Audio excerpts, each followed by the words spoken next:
Écoutez bien les paroles de cette chanson. Il dit Ti amo environ 67 fois. C'est un chef-d'œuvre, cette chanson. Ricky et Poveri. C'est difficile à traduire, Ti amo, si vous avez raison. Monica Bellucci chante avec Umberto Tozzi, car elle sait faire ça aussi. S'il vous plaît, la divine Monica Bellucci, qui sera une fois de plus maîtresse de cérémonie au festival de Cannes. Elle se confie dans un livre. Elle n'avait jamais fait ça encore? Alors, elle avait illustré ou donné des paroles sur des photos d'elle. Bon, elle a fait un truc avec Tornatore, mais là, en fait, ce qu'elle a fait, c'est un jeune romancier, du moins, qui avait un contrat à l'Archipel. Et ce garçon, il a eu l'idée de faire un livre avec Monica Bellucci. C'est un livre d'entretien qui s'appelle Guillaume Sbalchiero. Et alors, on s'attendait à tout sauf à ce qu'on l'a entre les mains, parce que on s'attendait à ce qu'elle parlât de cinéma, est-ce qu'elle racontât ses histoires avec les acteurs, ses partenaires et tout. Pas du tout. C'est un livre dans lequel elle se livre en tant que, disons, que femme, en tant que âme, en tant qu'italienne. Voilà, en tant qu'italienne. Alors elle parle d'Emmanuel Kant, par exemple, et elle parle de son grand trip, son grand dada, les actrices italiennes. Parce que, vous savez, il y a beaucoup d'actrices qui, elles, refusent d'être dans une continuité. Monica Bellucci, son grand trip, c'est de raconter qu'elle adore Virnalisi, elle adore Elsa Martinelli, elle a bien raison, elle adore Silvana Mangano, Monica Vitti, et plus que tout, Gina Lollobrigida, qui est son idole absolue. Elle y fait référence constamment. Et le bouquin parle de désir, parle des atermoiements du cœur, elle parle... C'est tout à fait... C'est un tout petit peu pas sa vie privée. Non, elle parle un peu de Cassel, parce que parce qu'il faut en parler, mais c'est tout à fait correct. Non, c'est plus... On peut dire d'elle qu'elle est franco-italienne? Oui, absolument, puisque vous savez, elle a tourné des films d'auteur en France, elle a tourné des grands films à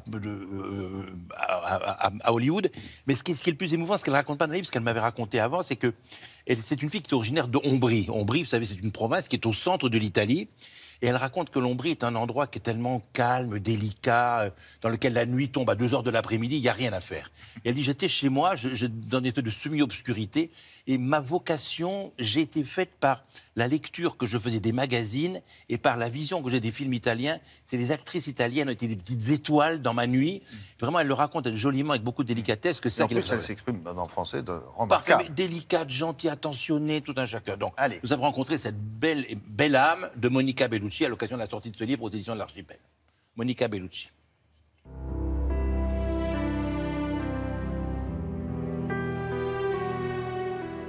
Ce livre, c'est une longue interview. Guillaume Sbalchiero, qui est un jeune écrivain, il m'a appelé pour faire des rencontres qui se sont faites, moi en tant que comédienne et lui comme écrivain, mais en même temps on a parlé plus de la vie que du travail. Et je crois qu'il y a un moment de la vie, moi j'ai 52 ans, j'ai eu beaucoup de choses, comme nous tous, c'est les cours de la vie, non? L'enfance, l'adolescence, les travails que tu choisis, la vie privée, la vie publique. Au bout d'un moment, tu commences à dire, mais pourquoi je fais des choix artistiques comme ça?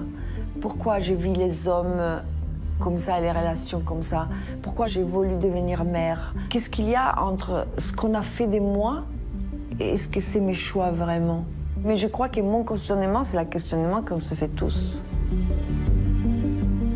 J'ai juste dit ce que j'ai ressenti. Ce livre a été fait à un moment précis. J'ai commencé les films de Kusturica, c'était 2013. J'ai tourné jusqu'à 2016. Du coup, déjà, j'ai parti dans un projet qui était un peu particulier. Et en même temps, je venais d'annoncer mon divorce. Disons qu'autant que femme et autant que comédienne, voilà, c'était des moments un peu forts de ma vie.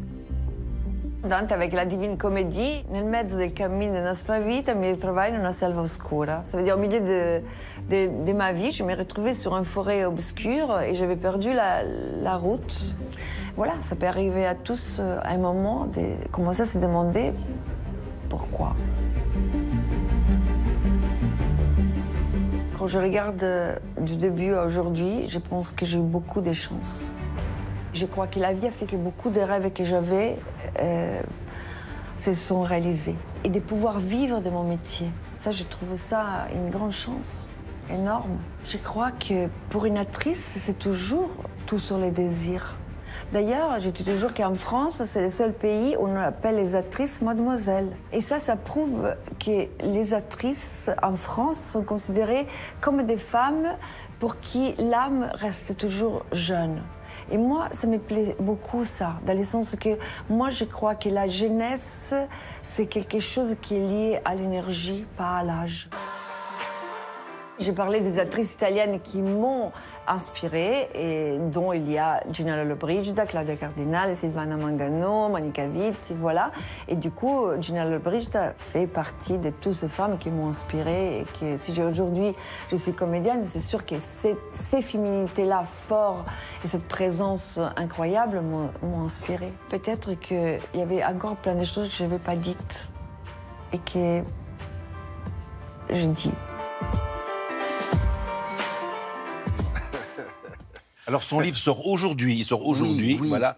Vous voulez dire que c'est un scoop international que vous avez mondial à Hollywood, tout le monde est attend avec impatience. Bien sûr. À Cinecittà, bien évidemment, au studio de Saint-Maurice, on attend avec plaisir. Je trouve que quand elle parle, elle fait encore plus jeune. Ah oui, elle est splendide, magnifique. Je ne vais pas vous dire son âge, mais on le connaît par cœur, elle est splendide. Une très très jeune quinquagénaire. Mais c'est beau la référence à Lollobrigida, Virna Saint-Martin. Il manque Sophia Loren. Mais honnêtement, elle n'en parle pas souvent. Enfin, Oui, elle en parle moins souvent que Lollobrigida. à mon grand regret. Oui. Merci beaucoup.